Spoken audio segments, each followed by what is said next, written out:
ஆன்மீக எழுத்தாளரும் ஆன்மீக சொற்பொழிவாளருமான பி சுவாமிநாதன் எழுதியுள்ள ஆன்மீக நூல்கள் அனைத்துமே தாமரை பிரதர்ஸ் மீடியாவில் கிடைக்கும். மகாபிரிவா தொகுதிகள் தமிழிலும், மகாபிரிவா தொகுதிகள் ஆங்கிலத்திலும் இவர் எழுதியுள்ள நூல்கள் பல்லாயிரக்கணக்கான வாசகர்களிடையே பெரும் வரவேற்பை பெற்றது. இவற்றை தவிர திருப்பதி சரணம் உட்பட ஏராளமான ஆன்மீக நூல்கள் தாமரை பிரதர்ஸ் மீடியாவில் கிடைக்கும். ஸ்ரீ குருபியோ நமக. ஓம் காஞ்சிவாசாய வித்மகே சப்த ரூபாய திமகி தன்ன சந்திரசேகரேந்திர பிரச்சோதயாத். எல்லாருக்கும் நமஸ்காரம். மகாபெரிவா மகிமை யூடியூப் சேனல்ல பெரிவா தொடர்பான பல அனுபவங்களை பல காலமாக பார்த்து கொண்டு வருகிறோம். இந்த வகையில் இன்னைக்கு நம்ம பார்க்க போறது ஒரு புது அனுபவம், இதுவரைக்கும் பார்க்காத ஒரு அனுபவம். ஒரு சன்னியாசிக்கு எது சிறப்பு அப்படின்னா யாத்திரை தான் சிறப்பு. ஒரு சன்னியாசி ஒரு இடத்துல இருக்கக்கூடாது. ஏன் யாத்திரை போகணும்னா பல இடங்கள்ல இருக்கவங்களுக்கு நல்ல விஷயங்களை சொல்லி அவர்களை ஒரு நல்ல பாதையில கொண்டு போகணும். ஒரு சன்னியாசியுடைய நல்ல கருத்துக்கள் பலரையும் சென்றடையணுங்கிறதுக்காக அவர்களுக்கு யாத்திரை சிறப்பானதாக சொல்லப்பட்டிருக்கிறது. இந்த காலத்துல பாத்தீங்கன்னா சன்னியாசிகள் ஒரு இடத்துல இருக்கப்பட்ட அப்படியே போயிட்டே இருப்பா. ஒரு மடம், ஏதாவது ஒரு இடத்துல கேம்ப், அப்படியே போயிட்டே இருப்பா. மகாபெரிவா அது போல நிறைய யாத்திரை பண்ற. காஞ்சி மகாபெரிவருடைய கடைசி யாத்திரை அப்படின்னா 1978 காஞ்சிபுரத்துல ஆரம்பிச்சு 84 முடிச்சார். 6 வருஷம். அந்த யாத்திரையை பத்தி கூட நம்ம பேசியிருக்கோம், இந்த நிகழ்ச்சியில பார்த்திருக்கோம். அந்த யாத்திரையில மகாபெரிவா பெல்காம் கிட்ட போயிட்டு இருக்க. பெல்காம்ல இருந்து வனசங்கரி அப்படின்னு ஒரு இடத்துக்கு போற ஒரு பாதை நடந்து போயிட்டு இருக்க. இப்ப நம்மெல்லாம் இப்ப உதாரணத்துக்கு சென்னையில இருந்து நம்ம மதுரைக்கு போகணும்னு வச்சுக்கோங்க. சென்னையில இருந்து நீங்க மதுரைக்கு போகணும், என்ன பண்ணுவேன்? பஸ்ல போகலாம், ரயில்ல போகலாம், விமானத்துல போகலாம், கார்ல போகலாம், டிராவல்ஸோ சொந்த வண்டியோ போகலாம். ஒரு மதுரைக்கு போறதுக்கு இவ்வளவு வழிகள் நமக்கு இருக்கு.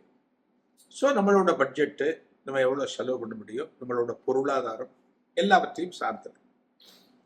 மகான்களுக்கு எப்படி அப்படின்னா, மகாபெரிவாளுக்கு குறிப்பா மகாபெரிவா யாத்திரை அப்படின்னா பெரியவா பல்லக்கல்ல போகலாம். மேனான்னு சொல்லுவோம், பல்லக்கு தூக்கி.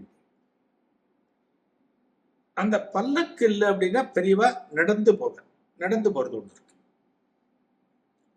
இன்னொரு விதம் கூண்டு வண்டின்னு சொல்லுவோம்.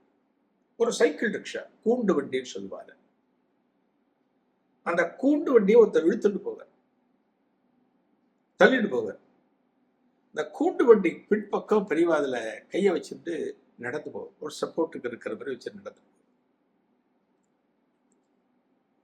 பெரும்பாலும் இந்த 3 விதத்துலதான் பெரியவா யாத்திரை இருக்கும். ஒண்ணு பல்லக்கு, இல்லைன்னா கூட்டு வண்டியில இப்படி கைய வச்சுட்டு, இல்லைன்னா நடந்து. பெரியவோட பல யாத்திரைகள் எல்லாமே இப்படிதான் இருக்கும்.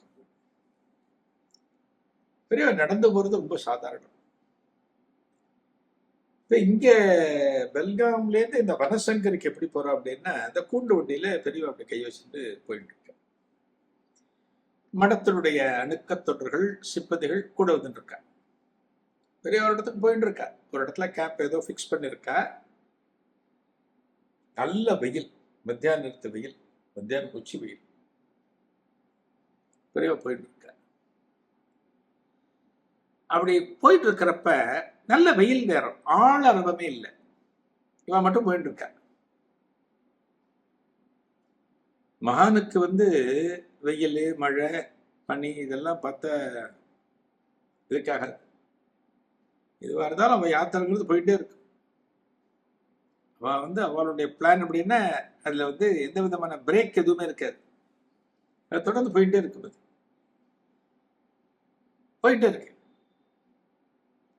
அப்ப எதிர்த்த திசையில ஒரு குக்கிராமம், பெரியவா போற வழின்னு ஒரு கிராமம், பெரிய நகரெல்லாம் கிடையாது. ஒரு ஆசாமி ஒருத்தர் ஓடி வர எவ்வளவு வேகமா வர்றாரு. ஏன் ஒரு ஆசாமி ஒருத்தர் நம்ம ரோட்ல போயிட்டு இருக்கோம், எத்தவளவு ஒருத்தர் வேகமா ஓடி வர்றாருன்னா நமக்கு முதல்ல என்ன தோணும்?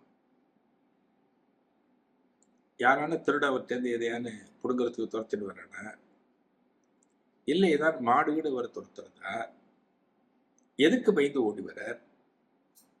ஒருத்தர் வேகமா எத்தவளவு ஓடி வர்றாருன்னா நிறைய விஷயங்கள் இருக்கு, காரணங்கள் இருக்கு.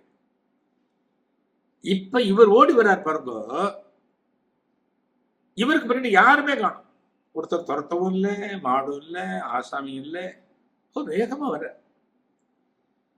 அவருடைய தோற்றத்தை பார்த்தா நல்ல பச்சை கல்வி கட்டிட்டு இருக்கார், விபூதி இட்டு இருக்கார், பெரியவா பக்தர் தெரிஞ்சு.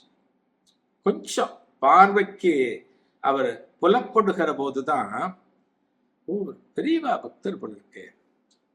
அப்பதான் சிப்பந்திகளுக்கு தெரியுது. பார்த்த உடனே பரவசத்துல அப்படி வேகமா வர்றாரு. வந்தவர் பெரியவா கிட்ட வந்துட்டார். மகா பெரியவா கிட்ட வந்த உடனே பெரியவாருடைய திருவடிவத்தை பார்க்க, அவருடைய ரூபத்தை பார்க்க கையெடுத்து கும்பிடுறார். பெரியவா பெரியவா பெரியவா பெரியவா கடத்துல போட்டுக்கிற தாரையா ஜலம் படியுது. பெரியவாளுக்கு சாஷ்டாங்க நமஸ்காரம் பண்றார், ரோட்ல நமஸ்காரம் பண்றார். ஒரு மகானுக்கு நமஸ்காரம் பண்றோம் அப்படின்னா நம்மளாம் இன்னைக்கு தர சுத்தமா இருக்கான்னு பார்க்கணும். இந்த இடம் நல்லா இருக்க, என்ன வெள்ளை வேஷ்டி வெள்ளை சட்டை அழுக்காக கூடாது அப்படிலாம் பார்க்கறது பக்தி கிடையாது. தோன்றின உடனே பட்டான்னு விடணும். தண்டனிடுதல் அப்படின்னு நமஸ்காரத்தை தண்டனிடுதல் அப்படின்னு. ஒரு தண்டம்னா என்ன? குச்சி. ஏன் தண்டனிடுதல்ங்கிற ஒரு குச்சியை நிலையா வச்சேன்னா கையெடுத்துட்டா பொட்டான்னு விடும், அது பொட்டான்னு விடும். அது போல நமஸ்காரம் பண்ணணுமா, தண்டனிடுதல்னு பேர். இதன் தொடர்ச்சியை அடுத்த நிகழ்வில் காணலாம். நன்றி. ஆன்மீக எழுத்தாளரும் ஆன்மீக சொற்பொழிவாளருமான பி. சுவாமிநாதன் எழுதியுள்ள ஆன்மீக நூல்கள் அனைத்துமே தாமரை பிரதர்ஸ் மீடியாவில் கிடைக்கும். மகாபிரிவா தொகுதிகள் தமிழிலும், மகாபிரிவா தொகுதிகள் ஆங்கிலத்திலும் இவர் எழுதியுள்ள நூல்கள் பல்லாயிரக்கணக்கான வாசகர்களிடையே பெரும் வரவேற்பை பெற்றது. இவற்றை தவிர திருப்படி சரணம் உட்பட ஏராளமான ஆன்மீக நூல்கள் தாமரை பிரதர்ஸ் மீடியாவில் கிடைக்கும்.